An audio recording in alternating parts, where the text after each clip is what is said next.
sites are at risk of imminent destruction by encroaching development. I'm an archaeologist because I'm fascinated by the past, by history, by cultural diversity, and I also think that archaeology can make a difference in the lives of people today, including the descendants of the people that we study.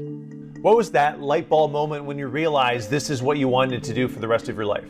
I did this field school and I was excavating on the Berkeley campus some of the earliest buildings. We had found some, I can't remember whether they were alligator or crocodile bones in the excavations. We were able to find evidence in the library, in the archives, of this story of somebody who had, had this thing as a pet and it had outgrown, and so they had put it in the conservatory. I was having so much fun.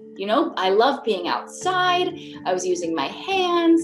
I was thinking really creatively, and really it filled a sort of curiosity. What is a typical day like? Like, how long are you actually at the excavation site per day? My current field project is in the Mexican state of Tlaxcala. We tend to try to arrive by the time the sun comes up because it gets really hot in the afternoons, and we tend to go in the summers because that's when I have time off from teaching, and that's also the rainy season. So we're trying to get our full day in before the rain begins by about 3 o'clock. Now, it's a very delicate process, right? So your focus has to be maintained throughout the entirety of each daily dig.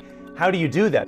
We are using all of our senses, right? I mean, sight, texture, we're literally always touching the soil between our fingers to try to see whether there's a soil change, because a soil change means it's a different kind of context. We work slowly, we look very carefully, we use our eyes and our fingers and even our ears. As we're excavating, we might use a trowel and scrape, and a floor, which is harder, might sound different. Your career as an archaeologist is approaching 20 years in the field. Are there still skills that you are improving on as you progress through your career, and what are those?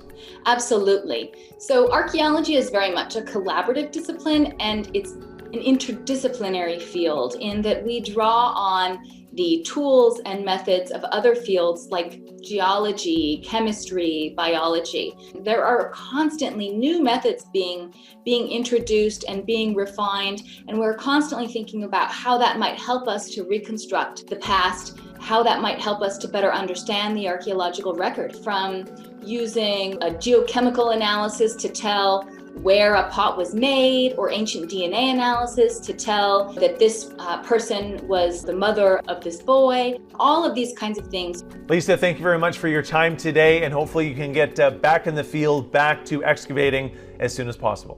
Yes, fingers crossed.